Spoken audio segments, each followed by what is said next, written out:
Welcome to a Daily Tech News Show weekend edition. I'm Tom Merritt, and we have questions about how technology and specifically AI are affecting education from a lot of people. And in fact, we had someone who was like, you know what? I kind of work in that area. I'd love to talk about my experiences with it. So please welcome to the show, Kevin Metcalf, Associate Vice Chancellor in IT at Foothill De Anza. Kevin, thanks for taking the time to talk with me, man.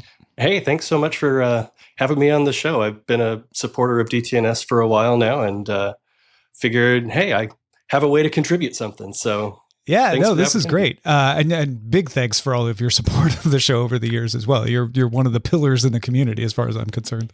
Well, thank you. Yeah. I'm happy to help. Well, let's start with who you are for people who don't know. Like, where's your perspective in on this topic? Yeah, so I'm currently, as you said, Associate Vice Chancellor at the Foothill De Anza Community College District. That's in Silicon Valley.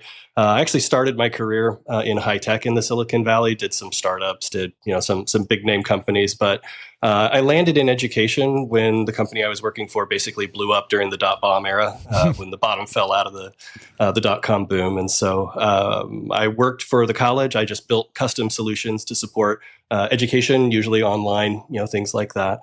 And then I jumped over to IT when the state of California decided they were going to give everyone a free course management system.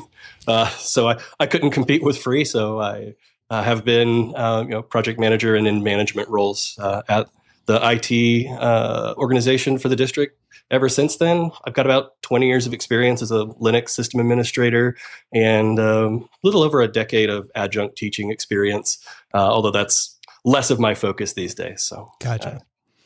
Let's start with you as someone in the educational arena. How do you use these generative models and these tools? What are a few things you've done in the last month, let's say?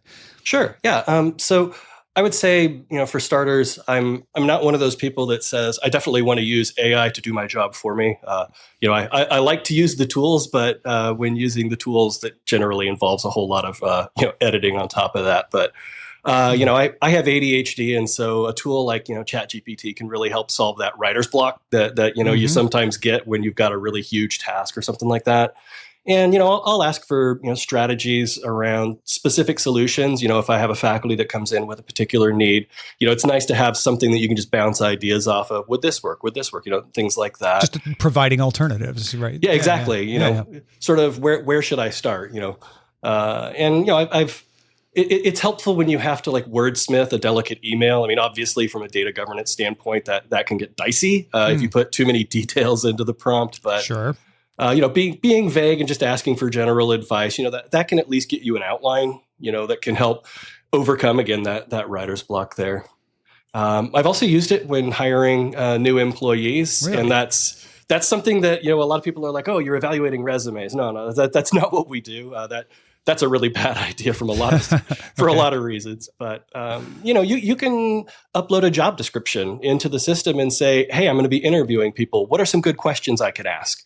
That'll make let me know if someone can do the job. Again, right? like idea generating for you, not dictating what you do. That's interesting. Yeah, exactly. And it's also helpful for formatting. I have pretty bad carpal tunnel, so it's nice to be able to just throw an agenda at it and say, hey, you know what? Organize this, format it formally, and add some timestamps or whatever.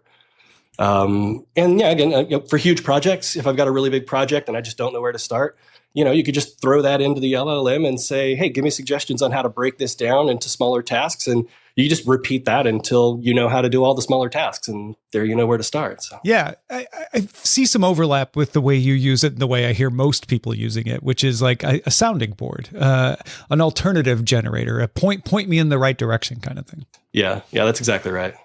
All right, so when we think students, I think a lot of people immediately jump to they are using it to write their papers, they're using it to cheat. But what are some of the beneficial uses of these tools for students? Yeah, I mean, there's a lot of things that we can, a lot of ways that we can use these tools to sort of, improve student outcomes. One of the things I've noticed that students do is the instructor communications. So when I was faculty, my ESL students were sometimes shy about reaching out for extra help just because of the English as a second language. If anybody sorry, no students for whom English is not their primary language. Yeah. Mm-hmm. And so that language barrier would be a problem, and the LLMs have actually allowed them to put together the communication in a way that they can send it with great English and get the help that they need. And so, it helps reduce that friction. And it was something I hadn't anticipated, but it really did help my ESL students. I had a couple of years ago a student that came in, and I had interacted with them online a lot, through text, and then asked them to join a Zoom session. And when they were in the Zoom session, it was almost impossible to communicate, but we could just go back to those text-based communications, and it worked perfect for them. So that's great. Yeah, another thing that I've seen are tools like tutor bots. So if you're familiar with Khanmigo, this is Khan Academy is the organization. Yeah. It's so KHANMIGO. It's basically an AI that rather than giving you the answer, you give it a problem and it walks you through the steps of sort of giving you hints and teaches you to sort of think creatively about things like that. So those kinds of tools can be really helpful. And, also just getting started, right? If a student's, got the writer's block issue, just ask it for some writing prompts, for a creative writing class or something like that. So what's good for the prof is good for the student, right? Absolutely. Yeah. Yeah. All right. We got some specific questions here. Chris wanted to know if the curriculum is being changed or has been changed for students to account for the fact that they have AI tools available. Yeah, and it's sort of the idea, you see the benefits to students, and there's also, benefits to the instructors, right? So you can use it to evaluate your assignments or your lectures. Are there places where my assignments are, confusing, or I could more effectively teach them a different way? Let's say I'm a kindergarten teacher that, needs to teach a lesson about number comparison. Well, I might ask the LLM for some innovative ways to teach less than and greater than, and that may mean that instead of using, hey, the arrow points to the smaller number, you use the greedy alligator always eats the bigger number, something that sticks out in students' minds, things like that. I also like to use it for, something like if I'm evaluating a paper that a student's written or something like that, I can go through and, do all of my edits, add all of my feedback, and then push that into the LLM and say, hey, is there something I missed? Or is there some way that I could more clearly communicate that? It's this idea that if you've been teaching for a while, then you likely have a bunch of templates that you've put together of frequent responses for students. I used to teach the Perl programming language, and I would often get these assignments from students where it was clear they didn't really understand the difference between an array and a hash, and so I had a few different ways that I could explain that depending on sort of what their code looked like. Well, if I had that if I had an LLM available, then you could just put the feedback templates into there, and then you could just say, hey, highlight line 26 and insert a comment from the hash as an array template, kind of thing. And so really speed that process up. So not using the tool to do your job, but using the tool to streamline the work that you're already doing. My father was a junior high teacher, and so he would frequently come home from like an 8 or 9 hour day of teaching, and then just spend hours every night grading papers. And then, people like to joke about teachers getting the summer off, but looking back, I would say it's kind of ironic. My dad probably worked more hours while I was growing up than I did when I first started working in the tech sector in Silicon Valley. Wow. So, yeah, that's saying something for sure. Yeah.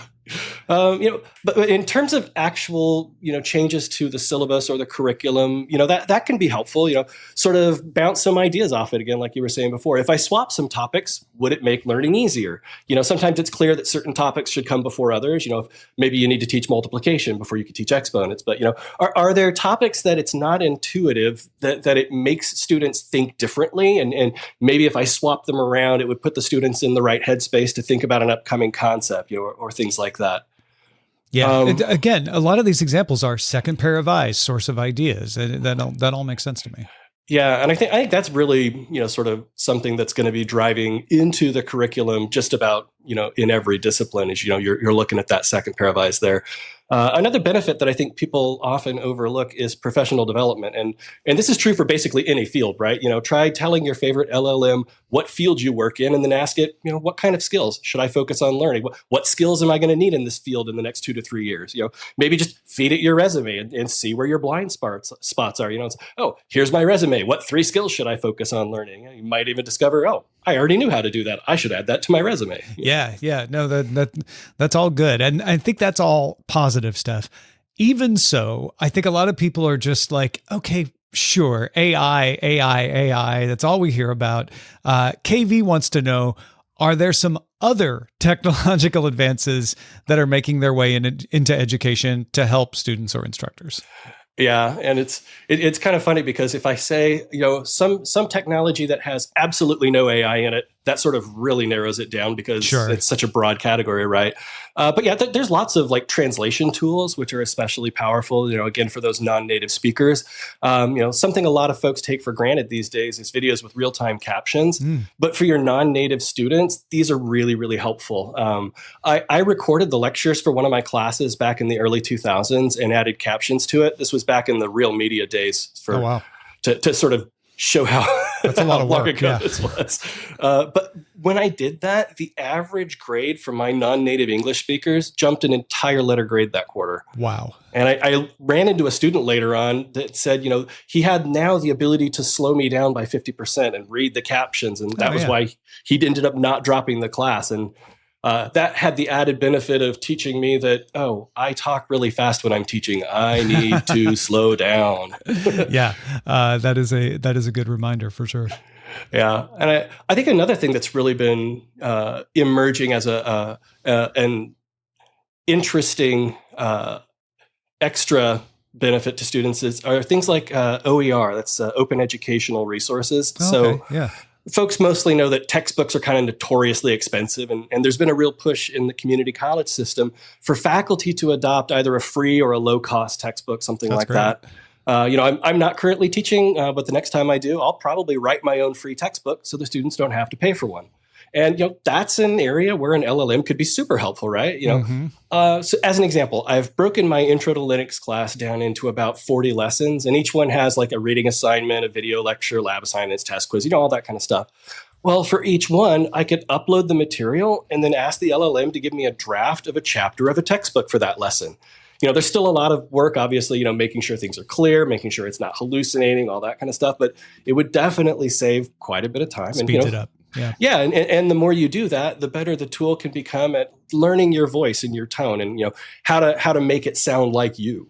Yeah, no, agreed. And that's where on-device memory, those sorts of things become really, really important. So let's get to a couple of questions when we finish up here about data privacy and security. Alan wants to know, how has data protection and privacy management evolved as classrooms become more digitized? He says, where could there be improvements? What difficulties do you encounter to protect student data while still allowing students or staff to access these tools? Yeah, I mean, that's definitely an issue, right? And that's an issue for every organization. Sure. But schools have to be really careful about what technology they adopt, especially when it comes to SaaS tools, software as a service, so online tools, things like that. If we contract with a vendor to use a system that's running in the cloud, who owns that data? You better make sure that data governance is thoroughly outlined in the contract. Does the vendor have to help you get the data out of the system if you want to move to a different platform? Will the vendor use our student data for training purposes on their LLMs? Things like that. Do they have to completely delete it when the contract expires? And what happens if they don't? And FERPA is also an issue. So FERPA is the federal regulations regarding how institutions have to treat student data. Okay. And so, as custodians of our student data, we're required to vet every tool that we use. There's a lot of great tools out there, but every new vendor you partner with becomes a data exposure risk, a cybersecurity attack vector. So, you can ask the tools, do other schools use them? Have they had any issues with them? And this is actually an example where the California community college system does a pretty good job of collaborating. There's over 100 community colleges in the state, and I'm involved with an association of CTOs and CIOs from all those schools, and we communicate with each other. So, a vendor that has a bad track record can, very quickly find itself persona non grata in that system. Yeah, that's something that I think a lot of people don't realize. And when we had that court case we talked about on DTNS recently, you may have noticed that enterprise and education were exempted from the judge's rule because they weren't keeping the data because of a lot of these rules.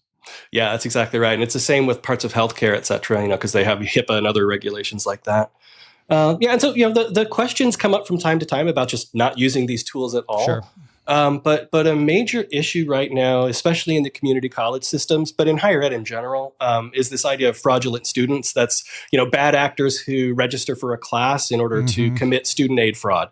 And so at our district, we've been working with an AI company to help us find ways to identify, those individuals and remove them from the class so that legitimate students can actually get into their classes that they need, even before the classes start. And I was talking with my CTO last night, and it turns out that the Department of Education at the U.S. Federal level is now putting out new guidance around this.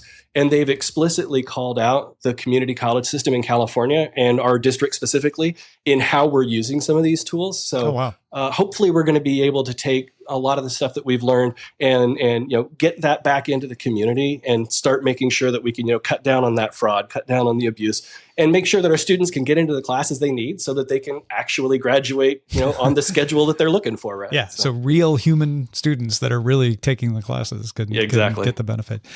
Kevin, thank you so much for talking with me. I know people want to hear you talk about the cheating side of this that people talk about all the time. So I'm going to ask you to come back and we'll do another episode just on that. Okay. Yeah, it'd be great. Sounds good. If in the meantime, folks want to learn more about you or anything that goes on, do you have any resources that you want to point people to? I mean, realistically, the place you'd probably find me is LinkedIn. I don't tend to post a whole lot. I was pretty big on Twitter until it stopped being Twitter, and I sort of stopped using a lot of social media at that point. So frankly, I just got too busy in my new administration role. So no worries. Well, thanks again, Kevin. And you'll hear from Kevin again soon when we talk about cheating and controversies with AI. Thanks everybody for supporting the show at patreon.com/DTNS. Hope you have a great weekend. We'll talk to you on Monday.